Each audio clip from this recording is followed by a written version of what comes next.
Selamat datang di channel Simar Imam. Sembari mendengarkan tinggalkan like dan komentarnya bosku. Jangan lupa pasang headset kalian. Siapkan kopi dan camilan. Lupakan pahitnya kehidupan. Mari kita dengarkan sambil rebahan. Penembak jitu terbaik. Bab 605. Lian menemukan Hudesui sejak awal, dan mengambil kesempatan itu untuk menguji kedalaman Hudesui. Setelah mendengar pertanyaan Dong Dacheng, Lian tertawa dengan nada menghina dan berkata, ini benar-benar konyol. Saya pikir semua orang di sini baru saja melihatnya. Dia menyerang saya lebih dulu, dan saya hanya membela diri. Kalaupun masalah ini sampai ke kantor polisi, apakah saya dibenarkan? Kamu, Dong Dacheng sangat marah hingga dia tidak bisa berbicara. Nak, keluarlah bersama kami dan bicara. Pengawal Dong Dacheng mengelilinginya dan ingin mengundang Lian keluar. Ledakan.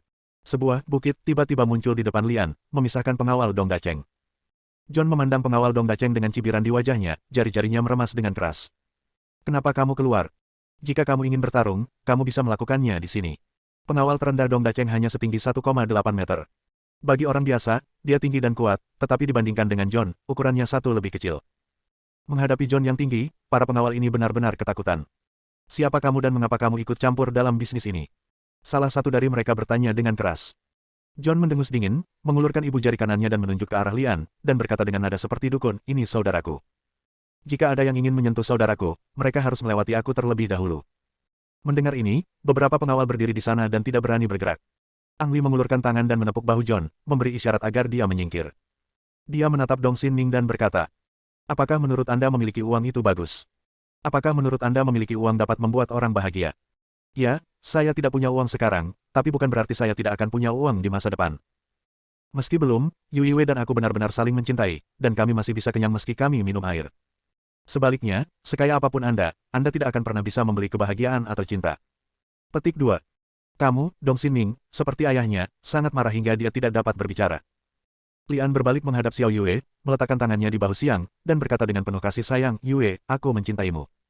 Xiao Yue sudah menyadari apa yang akan dilakukan Lian selanjutnya. Kali ini dia tidak bersembunyi, tapi menutup matanya sedikit, mengangkat dagunya sedikit, dan menunggu dengan tenang. Wow! Semua orang di sekitar mereka berteriak. Apa itu limbah? Penampilan Ang Li saat ini jauh lebih boros dibandingkan lamaran Dong Xin Ming barusan. Di saat yang sama, dia juga membuktikan sesuatu kepada orang-orang. Memiliki uang belum tentu mengarah pada cinta. Tidak punya uang bukan berarti tidak ada cinta. Anak laki-laki malang itu mengalahkan anak laki-laki kaya dan memenangkan hati si cantik. Cerita seperti dongeng adalah hal yang ingin dilihat orang. Dasar bodoh. Dong Xin Ming telah menderita luka dalam, tetapi ketika dia terstimulasi oleh pemandangan di depannya, dia memuntahkan seteguk darah hitam dan pingsan. Xin Ming. Dong Dacheng buru-buru berlutut di samping putranya. Hudesui juga diam-diam menyalurkan energinya untuk menyembuhkan luka Dong Xin Ming. Melihat putranya tidak bangun untuk beberapa saat, Dong Dacheng berkata kepada Hudesui, saudaraku, saya harus meminta Anda untuk mengambil tindakan sekarang. Hudesui mengangguk, berdiri dan menatap Lian dengan ekspresi membunuh. Nak, kamu menggunakan kekuatanmu untuk menindas orang lain. Jika aku tidak memberimu pelajaran hari ini, itu akan sangat tidak adil. Bah, kalian banyak sekali, tapi aku hanyalah anak miskin, dan sekarang aku menindas orang lain. Bisa dibilang ini, betapa tak tahu malunya. Lian mengutuk dalam hatinya. John berdiri di depan Lian lagi, mendengus ke arah Hudesui dan berkata, orang tua, jika kamu ingin menimbulkan masalah bagi kakak laki-lakiku, kamu harus melewati aku dulu. Hudesui menunjukkan sikap meremehkan. Menurutnya, John hanya lebih tinggi dari orang biasa dan tidak dapat menahan tamparannya. Lian tidak khawatir sama sekali. Dia telah mengujinya sebelumnya dan menemukan bahwa tingkat kultivasi Hudesui masih pada energi sejati tingkat keempat, yang tidak mampu menyakiti John sama sekali. Saat kedua belah pihak hendak memulai pertempuran, tiba-tiba terdengar suara gemuruh di atas kepala mereka dan sebuah helikopter melayang di atas istana. Saat ini, Deng Ding bersandar di telinga Xiao Yuanshan dan berkata, saudaraku, tamu terhormat ada di sini. Xiao Yuanshan mengangguk, dan segera berteriak ke seberang, berhenti. Bagaimanapun, Xiao Yuanshan adalah masternya di sini. Ketika dia berbicara, Hudesui tidak bisa bertindak gegabah dan hanya bisa berhenti. Dong Dacheng berteriak dengan marah, nama belakang anakku adalah Xiao. Anakku menjadi seperti ini. Apakah kamu masih ingin melindunginya? Atau apakah kamu mengenalinya sebagai menantumu? Xiao Yuanshan melirik ke arah Dong Xin Ming, yang lukanya tidak diketahui, dan tidak menaruh simpati padanya. Bagaimanapun, keluarga Dong juga merupakan keluarga yang kuat. Xiao Yuanshan tidak ingin memamerkan wajahnya, jadi dia melangkah maju dan berkata, Dacheng, kamu harus tahu bahwa saya mengundang tamu terhormat ke sini hari ini. Sekarang dia ada di sini, Anda hanya ingin mengusir tamu terhormat ini, bukan? Jantung Dong Dacheng berdebar kencang. Tentu saja dia tahu kalau keluarga Xiao mengundang tamu terhormat malam ini. Selain melamar putranya, hal lain yang ingin dia lakukan di sini hari ini adalah memanfaatkan kehadiran Xiao Yuanshan untuk menemui tamu terhormat tersebut. Jika dia bisa menghubungi tamu terhormat ini, keuntungan tahunan keluarga Dongnya bisa meningkat setidaknya 20%. Menghadapi godaan kepentingan, Dong Dacheng memutuskan untuk mengesampingkan masalah Lian untuk sementara waktu. Hehe. Dong Dacheng segera mengubah senyumannya dan berkata, Saudara Xiao, apa yang kamu katakan? Aku, Dong Dacheng, dapat menolak bertatap muka dengan siapapun, tetapi aku tidak akan pernah dapat menyangkal bertatap muka denganmu, Saudara Xiao. Setelah jeda sebentar, dia memerintahkan Hu Desui. Tergantung pemiliknya yang mengalahkan anjingnya. Ayo ke sini dulu. Nanti kita selesaikan masalah dengannya. Hu Desui mengangguk dan kembali ke sisi Dong Dacheng, diam-diam menggunakan energi aslinya untuk menyembuhkan luka Dong Xinming. Semua orang tahu bahwa Xiao Yuanshan mengundang tamu kelas berat malam ini, tetapi hanya sedikit orang yang tahu bahwa tamu tersebut adalah seorang pangeran dari Arab Saudi. Arab Saudi kaya akan orang-orang kaya, terlebih lagi ada seorang pangeran di sini, jadi statusnya secara alami lebih mulia dari orang biasa. Hal ini terlihat dari pemandangan di depan saya. Di antara para tamu yang datang ke sini, mobil termahal adalah mobil edisi terbatas seharga puluhan juta, dan sebagian besar harus memarkir mobilnya di pinggir jalan. Namun pihak lain datang dengan helikopter dan mendarat langsung di halaman-halaman rumah Xiao. Bukan karena orang lain tidak mampu naik atau membeli helikopter, tetapi mereka tidak mendapat perlakuan seperti keluarga Xiao. Xiao Yuanshan bahkan membersihkan halaman orang-orang dan berdiri di sana sendirian untuk menyambut mereka. Helikopter itu mendarat, dan baling-baling yang berputar meledakkan aliran udara yang kuat, yang mengacaukan riasan banyak orang, tetapi Xiao Yuanshan masih berdiri di sana melawan angin. Saat helikopter berhenti, Xiao Yuanshan segera menaikinya. Dong Dacheng yang semula berdiri di belakang, pun berlari 2 langkah dengan cepat untuk berjalan berdampingan dengan Xiao Yuanshan. Deng Ding tetap tinggal, memerintahkan pengawal keluarga Xiao untuk mencegah orang lain mendekat dengan gegabah. Seorang pria Thailand yang mengenakan pakaian Saudi melompat keluar dari helikopter terlebih dahulu, melihat sekeliling dengan mata dingin, dan setelah memastikan aman, dia berbalik dan mengangguk ke dalam helikopter. Bab 606. Baru pada saat itulah seorang pemuda, tipikal Taipan Saudi, muncul dari helikopter, memancarkan aura aristokrasi kerajaan. Dong Dacheng memimpin dan mengulurkan tangannya untuk membantu sang pangeran. Dengan Dong Dacheng sebagai pelapisnya, karakter luar biasa pangeran ini semakin terlihat. Yang mulia, nama saya Dong Dacheng. Anda mungkin tidak mengenal saya, tapi kami akan segera menjadi teman, dan keluarga Dong kami akan memberikan pelayanan terbaik untuk Anda dan Arab Saudi. Petik 2. Batuk. Xiao Yuanshan terbatuk tidak puas. Baru kemudian Dong Dacheng menyadari bahwa dia telah mencuri peran Xiao Yuanshan, dan dengan cepat memperkenalkan, ini adalah kepala keluarga Xiao, Xiao Yuanshan. Pangeran, kita pernah bertemu di Arab Saudi sebelumnya. Yang mulia, Pangeran, bisa datang ke jamuan makan keluarga Xiao saya dan membuat dinding keluarga Xiao saya bersinar. Xiao Yuanshan juga sangat sopan dalam kata-katanya, yang beberapa tingkat lebih tinggi dari tingkat rendah Dong Dacheng. Dengan senang hati, jawab sang pangeran. Pangeran telah menempuh perjalanan jauh. Mari kita istirahat dulu di dalam. Xiao Yuanshan berkhotbah. Pangeran mengangguk ringan, seolah tidak ingin terlalu banyak berinteraksi dengan para tamu di luar. Dong Dacheng diam-diam bersukacita. Jika dia tidak berlari begitu cepat, dia mungkin tidak akan bisa berbicara dengan pangeran. Sekarang dia secara alami mengikuti Xiao Yuanshan dan masuk ke dalam rumah bersama. Mata para tamu sudah beralih dari Lian dan Xiao Yue ke sang pangeran. Mereka sedikit kecewa saat melihat sang pangeran diatur langsung ke dalam kamar. Melihat sang pangeran hendak memasuki kediaman utama keluarga Xiao, pria Thailand yang mengikuti sang pangeran tiba-tiba berteriak, John. John jauh lebih tinggi daripada orang biasa, jadi berdiri di sana tentu saja menarik perhatian. Melihat pihak lain mengenalinya, John hanya tersenyum, tapi tidak berniat lewat. Hal ini membingungkan banyak orang. Logikanya, jika Anda bisa membuat orang-orang di sekitar pangeran memanggil nama mereka, mereka pasti ada hubungannya dengan sang pangeran. Mengapa tidak mengambil kesempatan ini untuk menunjukkan wajah Anda? Pangeran juga melihatnya, dan setelah matanya tertuju pada John, senyuman tiba-tiba muncul di wajah aslinya yang mulia. Dong Dacheng, yang berdiri di samping, memasang ekspresi dingin di wajahnya dan merasakan ada yang tidak beres. Ah! Orang Thailand yang baru saja mulai berteriak tiba-tiba berteriak, dan pada saat yang sama dia melompat-lompat, menari begitu bersemangat hingga dia tidak bisa berbicara. Setelah itu, dia meninggalkan sang pangeran dan langsung berlari ke arah John. Hal ini membuat orang lain semakin bingung. Apa yang membuat kroni-kroni sang pangeran begitu kasar? Segera setelah itu, orang-orang melihat pemandangan yang lebih mengejutkan. Saya melihat bahwa reaksi sang pangeran tidak jauh lebih baik daripada reaksi orang Thailand. Dia meninggalkan Xiao Yuanshan, Dong Dacheng dan yang lainnya yang tercengang dan bergegas dengan putus asa. Bos, saudaraku, benarkah itu kamu? Kamu benar-benar hidup. Apa aku tidak sedang bermimpi? Pria Thailand dan pangeran tidak lagi dibedakan sebagai tuan dan pelayan. Mereka memeluk Lian satu demi satu dan berteriak tidak jelas. Xiao Yue, yang awalnya dipegang oleh Lian, malah didorong ke samping, melihat pemandangan di depannya dengan muram, dan di saat yang sama ada pertanyaan di benaknya. Lian, siapa itu? Lian bersemangat dan tidak berdaya pada saat yang sama. Setelah keributan seperti itu, dia tahu bahwa tidak mungkin dia menyembunyikan identitasnya seperti sebelumnya. Broker, jiwa naga, semuanya akan muncul kembali. Hidup, apakah aku tidak hidup dengan baik? Lian mengulurkan tangan dan menepuk bahu mereka berdua dengan lembut. Orang-orang Qin dan pangeran yang tidak terkendali di depan mereka tidak lain adalah Nuotai dan Ali. Hidup, hidup, kenapa kamu tidak menghubungi kami? Tahukah kamu berapa banyak kami membayar untuk menemukanmu? Apakah kamu tidak lagi menganggap kami sebagai saudara? Ali sudah berlinang air mata dan pilek. Dan kamu, John, kenapa kamu bisa bersama kakak laki-lakimu yang tertua? Karena kamu tahu kalau kakak laki-lakimu yang tertua masih hidup, kenapa kamu tidak memberitahu kami? Ini. John mengulurkan tangan dan menggaruk kepalanya, tidak bisa menjelaskan. Aku tidak membiarkan dia mengatakannya. Lian menjawab, lalu memarahi dengan suara rendah. Oke, berapa umurmu hingga menangis? Ada begitu banyak orang yang menonton, jadi perhatikan gambarmu. Aku tidak peduli dengan mereka, mereka bisa memikirkan apapun yang mereka mau. Ali berkata acuh tak acuh, tapi suasana hatinya perlahan menjadi tenang. Dia menyeka air mata dan hidungnya dengan lengan bajunya, lalu meraih tangan Lian dan berteriak keras. Hari ini aku ingin memberitahumu bahwa dia adalah kakak laki-lakiku yang tertua. Siapapun yang berani bertengkar dengan kakak laki-lakiku yang tertua akan bertengkar denganku, Ali. Kakak laki-laki. Semua orang sedikit bingung. Jelas sekali bahwa kakak tertua yang disebutkan Ali bukanlah kakak laki-laki tertua sedara, melainkan saudara-saudara hidup dan mati. Semua orang mengira Lian hanyalah anak miskin, tapi tiba-tiba seorang pangeran datang dan mengenalinya sebagai kakak tertuanya. Begitu Ali mengatakan ini, Xiao Yuanshan diam-diam senang karena dia tidak menyinggung Lian dengan menekan api sebelumnya, jika tidak, dia akan menyinggung Ali. Sebaliknya, wajah Dong Dasan sudah berwarna hijau. Dia tahu di dalam hatinya bahwa sudah terlambat untuk mengatakan apapun sekarang. Dendam antara dia dan Ang Li tidak dapat diselesaikan, dan dia tidak akan pernah memiliki hubungan kerja sama lagi dengan Ali. Sekarang kata, penyesalan, tidak bisa digunakan untuk menggambarkannya. Dong Dacheng menatap kesal pada putranya yang belum bangun. 20% keuntungan setahun hilang hanya untuk seorang wanita. Sulit menemukan katak berkaki 3, bukankah sulit menemukan wanita berkaki 2? Dong Dacheng akhirnya tahu apa artinya menjadi anak hilang dan apa artinya menjadi penipu. Berjalan. Dong Dacheng memanfaatkan kekacauan itu dan meninggalkan keluarga Xiao bersama putranya dan yang lainnya. Apalagi yang bisa saya lakukan jika saya tidak pergi? Xiao Yuanshan tidak berbicara, tapi dia sudah terdaftar sebagai orang yang tidak disukai. Xiao Yuanshan tidak menghentikan kepergian Dong Dasan.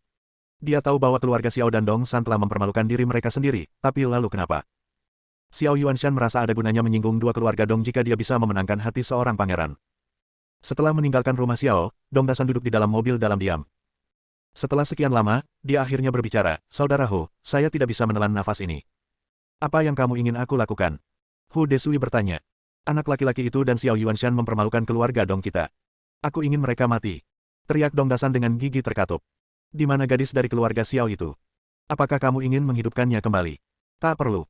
Dong Dasan menggelengkan kepalanya dengan berat, berhenti sejenak, lalu berkata, "Jika pangeran itu bersamanya, bunuh dia juga. Ingat, tangan dan kakimu harus bersih dan jangan biarkan siapapun melihat bahwa kamu ada hubungannya dengan keluarga Dongku." "Oke," jawab Hu Desui. Di matanya, tidak ada perbedaan antara membunuh seorang pangeran dan membunuh orang biasa. Iring-iringan mobil keluarga Dong berhenti di pinggir jalan, kecuali beberapa pengawal pribadi yang mengikuti keluarga Dong, semua orang tetap tinggal. Pada saat yang sama, untuk kelancaran operasi, Dong Dasan mengerahkan beberapa orang dari tempat lain. Dengan Hu Desui yang bertanggung jawab, jaring besar yang tak terlihat diam-diam menyebar dalam kegelapan, menunggu Lian ditangkap. Bab 607. Aku lelah. Lian melirik ke arah Xiao Yuanshan yang sudah menghampirinya, dan mengetahui bahwa Xiao Yue memiliki hubungan yang buruk dengan seluruh keluarga Xiao, terutama dengan ayah ini. Baru saja Xiao Yuanshan tidak mengatakan sepatah kata pun untuk putri kandungnya, dan bahkan mempertimbangkan untuk meminta Xiao Yue menceraikan dan menikahi Dong Xinming, yang telah menghancurkan hati Xiao Yue sepenuhnya. "Kalau begitu ayo kembali," kata Lian lembut sambil memegang pinggang Xiao Yue. "Ya." Xiao Yue mengangguk dan menjawab, benar-benar seperti istri yang patuh. Lian kemudian berkata kepada Xiao Yuanshan yang belum sempat berbicara, "Ayah mertua, sepertinya kita harus punya kesempatan untuk berbicara lagi." Xiao Yuanshan berdiri di sana dengan canggung. Jika Lian memanggilnya ayah mertua beberapa menit yang lalu, dia pasti sudah gila. Kini, dia dengan senang hati menerima identitas Lian sebagai menantunya. "Ayah mertua. Kakak, apa hubunganmu dengan Tuan Xiao?" "Juga, ini." Ali bertanya dengan ekspresi bingung di wajahnya. "Ini adik ipar kita," jawab John lebih dulu. "Kakak ipar." Ali tampak kaget, namun segera mendapatkan kembali ketenangannya, sekaligus berkata dengan sedikit cemburu, "Pantas saja kakak tertua tidak mau menghubungi kita, ternyata dia menikah dengan kakak ipar yang begitu cantik." "Kakak ipar, nama saya Ali. Saya adik laki-laki tertua saya. Tolong jaga saya dengan baik di masa depan." Xiao Yue tersenyum dan mengangguk. "Ali, jika ada yang ingin kau katakan, kita bisa membicarakannya nanti. Kita berangkat dari sini sekarang." Ali segera mengangguk dan berkata, "Baiklah, aku akan pergi bersamamu." Setelah mengatakan itu, dia menyuruh Nuote untuk membiarkan helikopternya berangkat dulu, dan dia ingin membawa mobil bersama Lian. Ketika Xiao Yuanshan melihat Ali akan pergi, dia langsung berkata, "Yue, bukankah ini rumahmu? Kemana lagi kamu akan pergi?" "Rumah." Xiao Yue melihat ke halaman dan rumah besar yang penuh dengan tamu di depannya dengan ekspresi acuh tak acuh, dan berkata dengan ringan, Apakah ini benar-benar rumahku? Adik perempuan, ayahmu berkata begitu, apakah kamu masih ingin pergi? Xiao Qingyuan melompat keluar dan memarahi. Xiao Yuanshan melihat perubahan mendadak pada ekspresi Lian, Ali, dan John. Mereka semua ingin menerkam Xiao Yuanshan seperti serigala jahat, jadi dia berbalik dan menamparkan wajah Xiao Qingyuan. Diam. Apakah kamu punya hak untuk berbicara di sini? Ya. Xiao Qingyuan menundukkan kepalanya dan mundur ke belakang. Lian menahan amarahnya dan berkata kepada Xiao Yuanshan, ayah mertua, menurutku Yue ingin kembali ke rumah kecil kita, jadi aku tidak akan mengganggumu lagi. Oke, kalian kembali dulu. Aku akan pergi menemuimu ketika aku punya waktu. Xiao Yue sangat jijik saat melihat senyuman ini. Dia meraih lengan Lian dan berkata, ayo pergi. Oke. Lian membantu Xiao Yue masuk ke dalam mobil. John bertanggung jawab mengemudi, dan Ali serta Nuote juga ikut serta. Ketika mobil melaju keluar dari kompleks keluarga Xiao, Lian tiba-tiba memikirkan sebuah pertanyaan dan bertanya, Yue, mengapa keluarga Xiao mengadakan perjamuan malam ini? Saudaraku, kamu bahkan tidak mengetahui hal ini. Teriak Ali. Ang Li menatap Ali dengan tatapan, kamu tahu. Ali melirik Xiao Yue dan berkata, hari ini adalah hari ulang tahun kakak iparku, dan keluarga Xiao mengadakan pesta ulang tahun. Xiao Yue sedikit gemetar saat mendengar kata, pesta ulang tahun. Dia tidak bisa merasakan kasih sayang apapun dari keluarga Xiao, jadi bagaimana bisa keluarga Xiao berbaik hati mengadakan pesta ulang tahun untuknya? Terus terang, keluarga Xiao hanya ingin memanfaatkan pesta ulang tahun itu untuk menghasilkan uang, seperti bertemu pangeran seperti Ali. Sayang, hari ini benar-benar hari ulang tahunmu. Seru Lian sambil berpikir hati-hati, bukankah hari ulang tahunnya terdaftar di kartu identitas Xiao Yue hari ini, bukan hari ini. Maafkan aku, sebagai seorang suami, aku lalai. Aku akan memberimu hadiah ulang tahun nanti. Xiao Yue memaksakan senyum dan tidak menganggapnya serius. Mobil melaju keluar kawasan Beverly Hills dan sampai di tempat yang relatif terpencil. Bang! Sebuah suara tembakan keluar dari kegelapan tanpa peringatan. Hampir pada saat yang bersamaan, kaca depan pecah, dan peluru penembak jitu mengenai alis John. Jika bukan karena pertahanan fisik John yang super kuat, tembakan ini pasti sudah membunuhnya. Papa. Segera setelah itu, serangkaian hulu ledak menghantam badan mobil. Lian menahan Xiao Yue di lantai untuk menghindari serangan hulu ledak.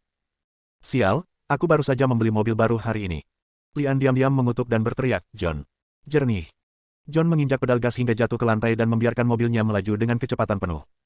Suara mendesing. Musuh sebenarnya menggunakan roket.